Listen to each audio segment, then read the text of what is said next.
Poor Economics, A Radical Rethinking of the Way to Fight Global Poverty, 2011, authored by MIT economics professors Abhijit V. Banerjee and Esther Duflo, was awarded the Financial Times and Goldman Sachs Business Book of the Year award.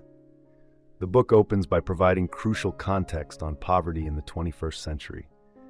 Although the global poverty rate has declined over the last few decades, the absolute number of people living in poverty, excluding China, has never been higher. The authors intentionally leave China out of this comparison, noting that its explosive economic growth and large population significantly distort global poverty statistics, masking trends that affect the rest of the world more accurately. The World Bank defines poverty as living on less than $1.05 a day. By this standard, approximately 1.4 billion people currently live in poverty. Even if this represents a lower percentage than in previous eras, economist Paul Collier warns that an impoverished ghetto of 1 billion people is increasingly impossible for the comfortable world to tolerate. Banerjee and Duflo also examine the dominant theories surrounding poverty alleviation. For decades, many economists endorsed a top-down strategy: increase a nation's overall GDP and wait for the benefits to trickle down to the poorest. More recently, institutions like the World Bank have begun advocating a bottom-up approach, focusing directly on improving opportunity and security for those at the lowest rungs of the economic ladder. To evaluate whether these newer methods are more effective, the authors conducted 240 randomized controlled trials around the world, examining the impact and limitations of various incentive-based strategies to reduce poverty. In their research on hunger, they found that most impoverished people do not go to bed hungry. However low their income might be, it is generally enough to buy food.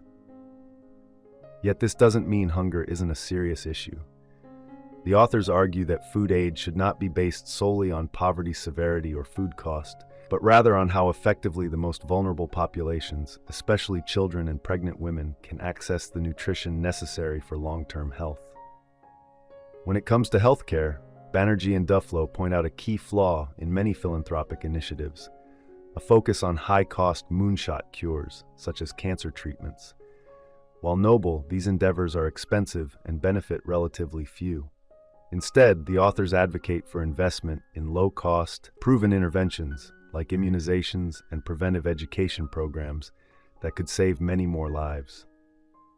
Preventive care, they argue, is the most efficient form of healthcare. Because its beneficiaries are not yet ill, they suggest offering incentives, such as small cash payments, to encourage participation. The theme of incentives runs throughout the book. For instance, the authors propose providing cash to parents who send their children to school. While some may object to the idea of paying people to do what might seem like basic responsibilities, Banerjee and Duflo encourage readers to compare the cost of these incentives to the far greater cost of treating preventable diseases or investing in educational tools for children who are not attending school in the first place. Another surprising area of insight is family planning. The authors discovered that the economic benefits of having fewer children are not typically reinvested in improving those children's quality of life. Instead, families often use the savings to support elderly relatives or prepare for their own old age.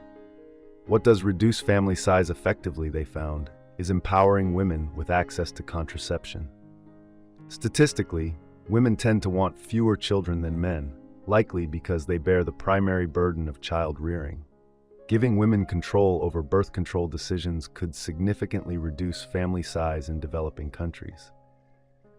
While the field of economics doesn't lend itself easily to controlled laboratory-style experimentation due to the countless unpredictable variables, Banerjee and Duflo strive to apply scientific rigor to their work. The result is a compelling and practical analysis of how global aid efforts can be redesigned to better serve the world's poorest populations. Thank you for watching. If you enjoy this video, leave a like and subscribe.